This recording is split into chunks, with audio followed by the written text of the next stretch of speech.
નમસ્કાર મિત્રો, સ્ટેનોગ્રાફરની આ દુનિયામાં આપણું સ્વાગત છે. તો બધાને હવે જે જીસીસી સ્ટેનોગ્રાફરની તો એક્ઝામ થઈ ગઈ છે. તો હવે જીસીસી ટાઈપિંગ માટેનું એક બહુ મહત્ત્વનો એક પ્રશ્ન છે, કારણ કે એક્ઝામ પણ હવે ટૂંક સમયમાં એનું આયોજન થઈ જશે. ઓકે, તો આપણે એક ડેટા પર થોડાક ચર્ચા કરવાના છે. તો અહીંયા જે પાસ ફેલનું પણ રિઝલ્ટ છે આપણી પાસે, તો એના પણ વિશે આપણે ચર્ચા કરવાના છે. અને જીસીસી હવે ટાઈપિંગ માટે તમારે શું કરવાનું, તો એના વિશે પણ આપણે માહિતી મેળવીશું. ઓકે, અને એનો જે પ્રીવિયસ યર્સના ક્વેશ્ચન છે થોડુંક એના પર આપણે અભ્યાસ કરીશું.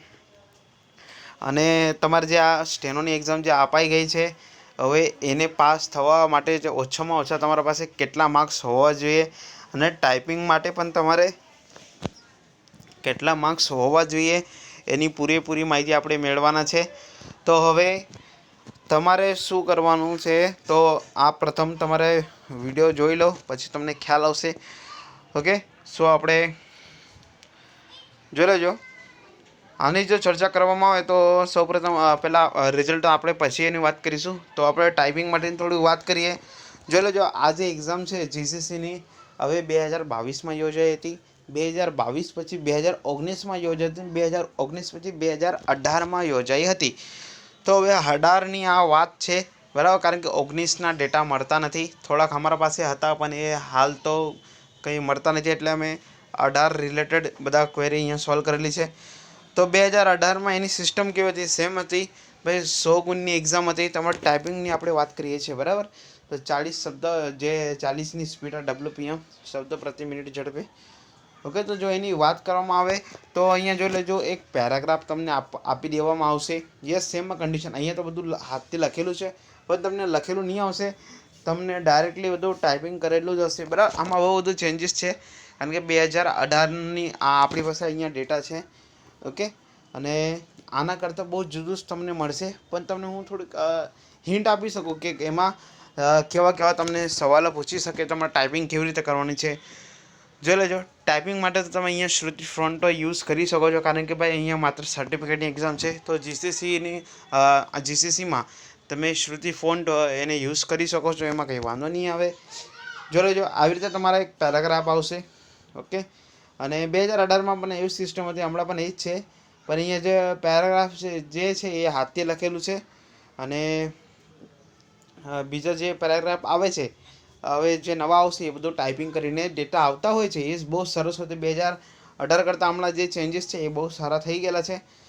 ઓકે, સેમ આવી રીતે તમારે પેરાગ્રાફ આપી દેવામાં આવશે. પેરાગ્રાફની સાથે તમારે બીજા પણ ડેટા આપવામાં આવે છે.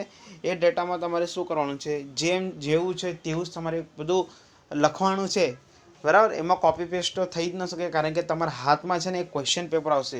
જોઈ લેજો, ધ્યાન રાખજો, બરાબર. તમારા હાથમાં ક્વેશ્ચન પેપર હશે, ક્વેશ્ચન પેપર આવશે, અને ક્વેશ્ચન પેપરની સાથે સાથે તમારે છે ને જે શું કહેવાય એને, કોમ્પ્યુટર, તો કોમ્પ્યુટર તમને આપી દેવામાં આવશે, કીબોર્ડ, કોમ્પ્યુટર, માઉસ, અને એની સાથે પ્લસ તમારે એક ક્વેશ્ચન પેપર, અને ક્વેશ્ચન પેપર લઈને તમારે બેસવાનું છે. અને તમને જે ઇન્સ્ટ્રક્શન્સ તમને મળશે એ અનુસાર તમારે બધું ફોલો કરવાનું છે. ઓકે, તો ફોલોમાં હવે તમને કેવું રહેશે, કોમ્પ્યુટર તમારું ટોટલી એટલે ક્લોઝ રહેશે, એટલે બધું બંધ રહેશે. તમારે ચાલુ કરવાનું, એટલે ચાલુ તો રાખશે જ, પણ તમને ડાયરેક્ટલી ડેસ્કટોપ મોડ પર જ લાવશે. પછી ડેસ્કટોપ મોડથી તમારે કેવી રીતે ટાઈપિંગ કરવાનું, કઈ જગ્યા પર જવાનું, એક્સેલ, પાવર પોઈન્ટ કેવી રીતે ખોલવાના, એમાં ડેટાશીટ કેવી રીતે બનાવવાના, એ બધા ડેટા તમારા હોય છે, બરાબર. તો યસ, આપણે એની પણ વાત કરીશું કે ભાઈ આને પાસ થવા માટે કુલ કેટલા ગુણની જરૂર હોય છે. ઓકે, એની પણ ચર્ચા આપણે કરવાના, બરાબર. જોઈ લેજો, 2018માં પણ આ સિસ્ટમ હતી સેમ. તો આવી રીતે તમને ટાઈપિંગ કરેલા બધા ડેટા મળશે, અને 100% મળશે જ. તો આ જોઈ લેજો, હવે આ જે ડેટા છે તમને બધું જોઈ લેજો, અહીંયા લખેલું જ છે. આવી રીતે પ્રશ્ન આવશે કે ભાઈ નીચે આપેલા કોષ્ટક દ્વિપંક્તિ અંતરમાં ટાઈપ કરો. હવે ધ્યાન રાખજો કે જે આ ડેટા છે, હવે તમારે કઈ જગ્યા પર ટાઈપિંગ કરવા એ તમને થોડો ખ્યાલ હોવો જોઈએ તમારા માઇન્ડ પ્રમાણે, કારણ કે એ લોકો નથી કહેવાના કે ભાઈ તમારે એક્સેલમાં ટાઈપિંગ કરવાનું છે, વર્ડમાં કરો, કે પછી શું કરવાનું છે, બરાબર. એ આપણે જાતે થોડુંક અન્ડરસ્ટેન્ડિંગ કરવાનું હોય છે. આવી રીતના ડેટા છે, બેઠા બેઠા તમારે ટાઈપિંગ કરવાના છે, બીજું કંઈ જ નથી કરવાનું. ઓકે, આ પણ તમારે આવી રીતે જે ડ્રો છે, બરાબર. આજે તમે જે અહીંયા સિસ્ટમ આવે છે, જે અહીંયા ડેટા આવે એ જ તમારે કોપી કરવાનું, બીજું કઈ રીતે કરવાનું. પણ તમને એટલું ખ્યાલ હોવું જોઈએ કે પછી આ એક્સેલમાં બનાવાય કે વર્ડમાં બનાવાય કે નોટપેડ ગમે તેમાં બનાવાય, બરાબર. થોડુંક એનું ખ્યાલ રાખજો અને એના જ તમને માર્ક્સ મળશે. હવે માર્ક્સની પણ આપણે અહીંયા જાણકારી લેવાનું. જો લેજો, આ જે પેરાગ્રાફ અહીંયા જે ક્વેશ્ચન્સ પેપર છે એ 2018નો અહીંયા બહુ ઓછા 3 જ પ્રશ્નો મને દેખાયા છે. ઓકે, પ્રશ્નપત્ર 2 જ અહીંયા જો પ્રશ્નપત્ર 2 આપી દીધું તો 2 જ છે અહીંયા. ક્વેશ્ચન 2 થી 3 જ પ્રશ્ન અહીંયા 2018માં પૂછાઈ ગયેલા છે. પણ હવે 2022માં શું થવાનું છે ભાઈ, આના કરતાં બહુ અલગ રહેશે. પેપર સેમ રહેવાનું છે કે ભાઈ એનું રૂલ્સ કેવો રહેશે એ તમારે એવી રીતે પેરેગ્રાફ આપી દેવામાં આવશે, પ્લસ એની સાથે પ્લસ પછી બીજા ક્વેશ્ચનમાં આવી રીતે ડેટા આપી દેવામાં આવશે. ત્રીજામાં પણ એવી જ રીતે હશે, બરાબર. બધા ડેટા આપવામાં આવે છે અને બધા તમારે ટાઈપિંગ કરવાનું હોય છે, બીજું કંઈ જ નથી કરવાનું, બધું જોઈને ટાઈપિંગ કરવાનું છે, બરાબર. ઓકે, આવી રીતના તમારે વધારે ડેટા મળશે. અહીંયા તો 2-3 જ આપી દીધા છે, પણ તમને આના કરતાં વધારે મળશે. પણ 100 ગુણની એક્ઝામ રહેવાની છે. 100 ગુણમાં તમારે કેટલા માર્ક્સ હોવો જોઈએ એની પણ આપણે ચર્ચા કરીશું. તો અહીંયા જોઈ લેજો તો ભાઈ, Gujarat state examination board Gandhinagar GCC type July 2019 examination result. હવે 2019માં પણ મેં તમને કીધેલું ભાઈ, 2019માં આની એક્ઝામનું આયોજન થયેલું જુલાઈ મહિનામાં. હવે જુલાઈ મહિનામાં પછી આના માટે ઓછામાં ઓછા કેટલા માર્ક્સ હોવો જોઈએ કે તમે પાસ થઈ જશો ટાઈપિંગ માટે, તો આપણે એની પણ વાત કરીશું. જો રિઝલ્ટ આવે ને તે ત્યારે આવી રીતે તમને ખ્યાલ આવશે, બરાબર. રિઝલ્ટ આવે એટલે આપણી ચેનલ થ્રુ તો તમને મળી જશે. એટલે લાઇક, સબસ્ક્રાઈબ અને શેર કરવા વિનંતી છે. અને ડિક્ટેશન બેચીસમાં અને નવી શરૂ થયેલ બેચીસમાં જેને આવવું એ આવી શકે છે. ઓકે, તો આવી રીતે ડેટા મળશે તો તમને, કારણ કે 2019ના જે હજુ ડેટા હતા એ આપણી પાસે નથી, એટલે આપણે થોડા 2018ના ડેટા લીધેલા અને પ્લસ એની સાથે 2019ના.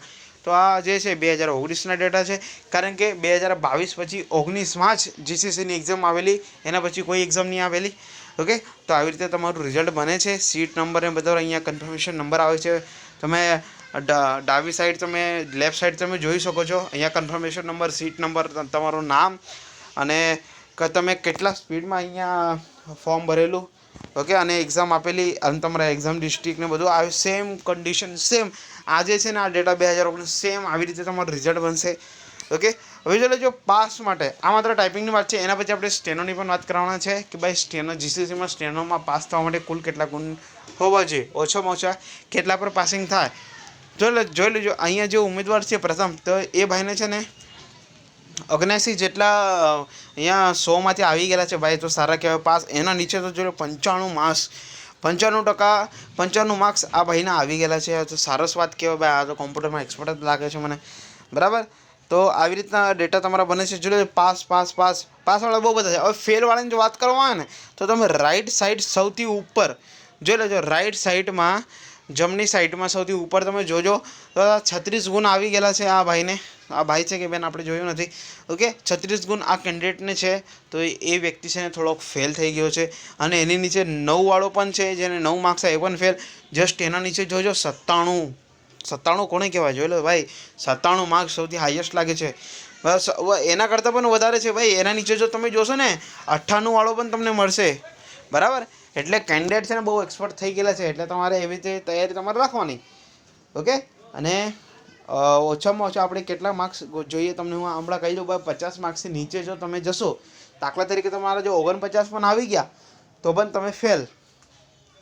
એટલે તમારે છે ને થોડુંક વ્યવસ્થિત પ્રિપેરેશન કરવાનું છે. ઘરે થાય તેટલા તમારે બધા ન્યૂઝપેપરમાં ટેન્ડર આવતા હોય, યસ તમારે છે ને એક્ઝામમાં ટેન્ડર પણ આવશે, બરાબર. 2018માં ટેન્ડર બીજું કંઈ નહીં આવેલું, પણ આ વખતે હું તમને કહી દઉં ભાઈ, તમને ટેન્ડર આપવામાં આવશે. સેમ ટેન્ડર હવે કયા કંપનીનું છે એ બધું લોગો લગાવવામાં આવશે. લોગો એટલે કે બધું ટાઈપિંગ હેડિંગ કરેલું હોય કે દાખલા તરીકે આ સ્ટેનોગ્રાફી GCC સેન્ટરનું કંઈ ટેન્ડર છે, તો એવી રીતે સ્ટેનોગ્રાફી GCC સેન્ટરનું નામ આવશે, એનું ટેન્ડર આવશે. ટેન્ડરની આખી માહિતી નીચે લખેલી હશે, બરાબર.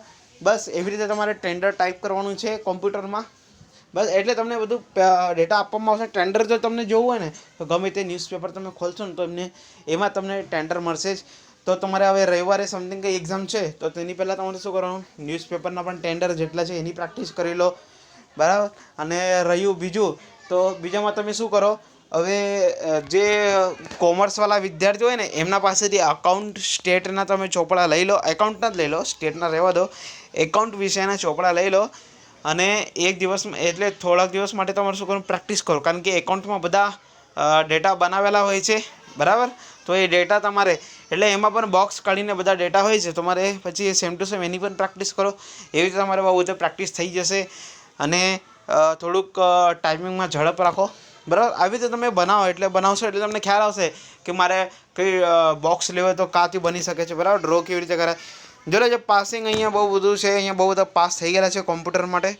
એમ તો અહીંયા આપણી પાસે બહુ જ લિસ્ટ છે, 44 પેજીસ છે, જેમાં 2019માં છોકરાઓ પાસ થઈ ગયેલા, બરાબર. 44 વ્યક્તિઓ અહીંયા પાસ થઈ ગયેલાની સંખ્યા અહીંયા દેખાય છે.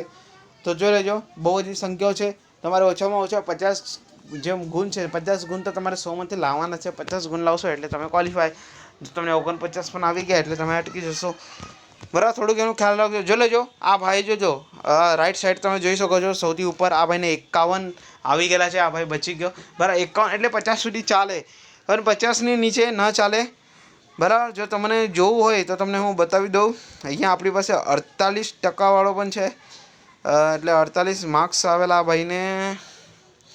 ઓકે, આપણે સ્ટેનોની પણ વાત કરવાના છે કે ભાઈ સ્ટેનો માટે કેટલું. જોઈ લેજો સૌથી ઉપર તમે રાઈટ સાઈડ જોઈ શકો છો, એક કેન્ડિડેટને 43 અને બીજાને 45 આવી ગયેલા છે, તો પણ ફેલ છે. અહીંયા જોઈ લેજો 48 આવી ગયેલા છે, સૌથી ઉપર તમને દેખાશે.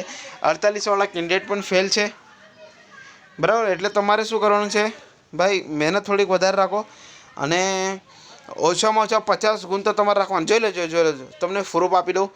જો સૌથી ઉપર તમે જોશો તો આ ભાઈને 50 ગુણ આવી ગયેલા છે, તો 50 એટલે તમે પાસ. 50ની નીચે જાઓ તો અટકી ગયા, સમજી જજો, બરાબર. પછી એમાં એવું નહીં કે ભાઈ રી એક્ઝામ ને બધું કંઈ ના આવે, 6 મહિના પછી બીજી એક્ઝામ આપવાની, બરાબર. દર 6 મહિને આવતી હોય, પણ આ લોકડાઉનના લીધે આખું ચેન્જીસ થઈ ગયેલું, બરાબર.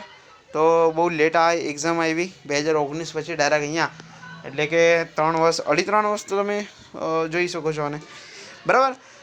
તો આ હતી આપણી જો લે ઇંગ્લિશ ને બધું ગુજરાતી બધાનું રિઝલ્ટ અહીંયા આપી દેવાય. બધાને એક જ છે ભાઈ, તમારે શું કરવાનું છે, વ્યવસ્થિત ટાઈપિંગ કરવાનું છે. ડેટા વ્યવસ્થિત તમે ટાઈપ કરો, બનાવો, ડ્રો કરો. ઓકે, જો આપણે સ્ટેનોની જો કરીએ, બરાબર. સ્ટેનોની પણ ચર્ચા અહીંયા કરી. જો લેજો આપણે સ્ટેનોની અહીંયા વાત કરવાના છે. આ તમારો સ્ટેનોનું રિઝલ્ટ છે, 2019નું જ છે. તો સ્ટેનો રિગાર્ડ યસ ટાઈપિંગનું આટલા સુધી થઈ ગયેલું આપણું, બરાબર. તો સ્ટેનો અહીંથી બધું થાય છે હવે સ્ટાર્ટિંગ. યસ, તો સ્ટેનોની જો વાત કરું તો સેમ તમારું રિઝલ્ટ એવી જ રીતે બનવાનું છે જેવી રીતે ટાઈપિંગનું બનશે. ઓકે, અને સ્ટેનોનું પણ એક્ઝામ હવે આવી જશે, સોરી એનું જે રિઝલ્ટ છે એ પણ આવી જશે ટૂંક સમયમાં. અને કારણ કે હવે આ ટાઈપિંગની પણ એક્ઝામ છે, ટાઈપિંગ થઈ ગયા પછી તો 10-15 દિવસ તો લાગશે એને. અને જો હવે તમે પાસ થઈ ગયા, હવે શું કરવાનું એના પછી પાસ થઈ ગયા તો કોઈ વાંધો નહીં, ઘરે સર્ટિફિકેટ આવી જશે. એડ્રેસ તો તમે ઓનલાઈન એપ્લિકેશન કરતી વખતે આપેલું જ હશે. અને એના રિગાર્ડિંગ કંઈ પણ આપણી પાસે ક્વેરી આવે કે કંઈ પરિપત્ર આવે તો તમને જાણ કરવામાં આવશે.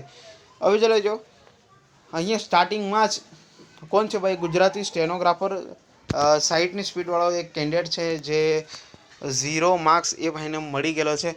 એટલે 0 કેમ મળી ગયેલો છે તમને ખ્યાલ છે કદાચ. જો લેજો 2 પેરાગ્રાફ તમને પૂછાઈ ગયેલા હશે, તમે જો એક્ઝામ આપીને આવ્યા હશો તો 2 પેરાગ્રાફ તો આવે છે. અને એની જે ભૂલો છે, દાખલા તરીકે તેઓએ જો ડિસાઇડ કરેલું હશે કે ભાઈ તમારે 30થી એક પેરાગ્રાફ, એટલે ટોટલ જો કાઉન્ટ કરવા કે ફોર એક્ઝામ્પલ કે ભાઈ તમારે 30થી વધુ ભૂલ ન હોવી જોઈએ, પણ જો તમારી ભૂલ જો 30 ભૂલ જો પ્રથમ પેરાગ્રાફમાં જો થઈ ગઈ ને, તો આગળનો પેરાગ્રાફ ચેક પણ કરવામાં નહીં આવે અને ડાયરેક્ટલી તમને 0 માર્ક્સ મૂકી દેવામાં આવશે, બરાબર. તો એવી રીતે અહીંયા થઈ ગયેલું છે આ ભાઈની સાથે કે ભાઈ 0 એવી રીતે આવતા. અને બીજા તો એબસન્ટ પણ છે બહુ બધા ઘણા. જો તમે રિઝલ્ટ જોશો ને અહીંયા ફેલ એબસન્ટ ફેલ. ભાઈ આ સ્ટેનોગ્રાફી આ જલવા જ છે, બરાબર. જો આ ભાઈને 27 માર્ક્સ તો પણ ફેલ. યસ, તમને ઓછામાં ઓછા આમાં પણ છે ને 50 ગુણ તમારે જે છે એ લાવવા બહુ અગત્યના છે. 50ની નીચે જો જાઓ તો ફેલ થઈ જશો. ચલો આ ભાઈને 58 આવી ગયેલા છે, આ ભાઈ પાસ છે. ઓકે, જો ફેલની લિસ્ટ અહીંયા બહુ વધારે, બરાબર. અહીંયા જે સ્ટેનોગ્રાફીમાં છે ફેલની લિસ્ટ અને એબસન્ટ બહુ બધા અહીંયા દેખાય. જો બધા ફેલ જ છે અહીંયા, બરાબર. હવે પાસવાળા ભાઈ કોઈ હોય તો આવી જાઓ. જો આ ભાઈ છે ભાઈ 52 માર્ક્સ આવી ગયેલા છે, આ ભાઈ પાસ છે. એટલે તમારે છે ને 50 ગુણ તો એમાં તમારે હોવા જોઈએ. હું તમને શરૂઆતથી કહું છું 50 માર્ક્સ તમારે ઓછામાં ઓછા તો લાવવાના જ છે. 50 બરાબર. તો આપણે જોવાનું ભાઈ 50ની નીચે પણ કોઈ છે કે ના. ભાઈ 66 વાળો છે સૌથી ઉપર બરાબર. 50ની નીચે કોઈ હોય તો આપણે એને પણ ચર્ચામાં લઈએ. આ ભાઈને 15 આવેલા બરાબર. 15 આવે ભાઈ તો પણ ફેલ જ કહેવાય. 30 આ ભાઈને 30 આવે એ પણ ફેલ. ભાઈને 76 થોડા ઇનફ છે એટલે સરસ છે એમાં કંઈ વાંધો નહીં. 36 વાળો ભાઈ પણ ફેલ બરાબર. આ ભાઈને 80 એના ગુણ આવ્યા એટલે ભાઈ આ સ્ટેનોગ્રાફી થોડુંક સારી લખે છે. થોડુંક નહીં એટલે બહુ ઘણું. જો લો આ ભાઈ 50 ગુણવાળો બરાબર. 50 માર્ક્સ તમારા આવે ને એટલે તમે પાસ થઈ જાઓ. પણ 50ની નીચે જો 49 પણ આવે ને તો પછી મુશ્કેલી આવી શકે છે. ઓકે બાકી બધા ટોપર તો છે જ અહીંયા. ઓકે અહીંયા આપણે 49 વાળાની રાહ જોઈએ છે. કોઈ છે ભાઈ 48 ને 49 જેવો કોઈ? કારણ કે ભાઈ બોર્ડ દ્વારા તમને એક માર્ક્સની પણ સહાય આપવામાં નથી આવશે બરાબર. એટલે તમને જાણ કરતો ભાઈ તમારે 50 તો અહીંયા હોવા જોઈએ ઓછામાં ઓછા. જો 50 હોય તો કંઈ વાંધો નહીં. પછી 50 ના હોય તો પછી 0 માર્ક્સ તો એમ જ મૂકી દેવામાં આવશે. ના એટલે ડાયરેક્ટલી 0 નહીં આવે પણ એ બધું કાઉન્ટ કરવામાં આવે જ છે બરાબર. 0 જેના એક પણ રાઈટ ના હોય ને, એક પણ શબ્દો બરાબર ટાઈપિંગ ન કરેલો તો બધું 0 કાઉન્ટ કરવામાં જ આવે છે. બહુ બધી ભૂલો હોય તો બરાબર. 61 18 17 આ 51 વાળો ભાઈ જોઈ લેજો. 51 51 50 બરાબર. તો આવી રીતે તમારું રિઝલ્ટ બનવાનું છે. અને ઓકે અહીંયા 50 ઓકે. હાલ તો અહીંયા 48 જેવો કોઈ ભાઈ તો નથી બરાબર. જે કે ભાઈ જેના 48 49 આવેલા હોય એ કોઈ નથી. તો 50 ગુણ તમારા ઓછામાં ઓછા આવો જોઈએ. આ ભાઈને 83 જેટલા આવી ગયેલા છે. હાઈએસ્ટ થોડાક લાગે છે મને કારણ કે ગુજરાતી સ્ટેનોગ્રાફર 90ની સ્પીડમાં છે. બાકી બધા બહુ બધા ફેલ દેખાય છે. થોડુંક પ્રેક્ટિસ રાખો. હા એમ તો તમારે તો થઈ ગયેલી. હવે એક્ઝામ તો થઈ ગઈ. બસ બીજું કંઈ એક્ઝામની રાહ જુઓ અને ગૌણ સેવાની તૈયારી કરવા માંડો. ઓકે તો કંઈ વાંધો નહીં. આપણે સેશનને થોડું ક્લોઝ કરીએ કારણ કે આપણે બહુ બધા ડેટા તો અહીંયા જોઈ લીધા છે. આપણને 48 ને 49 માર્ક્સવાળા તો કોઈ અહીંયા દેખાતા જ નથી. ઓકે સો આપણે આને ક્લોઝ કરીએ. તો આ સેશનને લાઈક અને સબસ્ક્રાઈબ કરવા વિનંતી છે. બીજાને પણ તમે શેર કરો.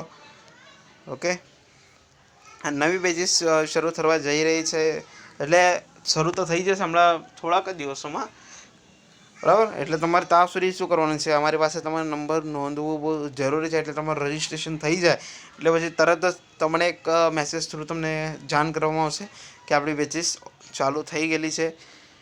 ઓકે એ તો આપણે જે ક્લાસ છે એ શરૂ થવાની પહેલાં જ તમારે શું કરવાનું છે, તમારો નંબર અમારી સમક્ષ છે ને જે રજિસ્ટ્રેશન કરવું બહુ જરૂરી છે. માત્ર મને વોટ્સઅપ પર હાઈ મોકલી દો એટલે તમારું રજિસ્ટ્રેશન થઈ જશે બરાબર. તમારો નંબર વેટિંગ લિસ્ટમાં છે એ એડ થઈ જાય છે બરાબર. તો સો આપણે આ સેશનને થોડું ક્લોઝ કરી કારણ કે અહીંયા છે ને 48 ને 49 જેવું કોઈ દેખાતા નથી ભાઈ બરાબર. ભાઈ આ જેટલા મને માર્ક્સ છે ને 6 4 7 બધા ફેલવાળા છે.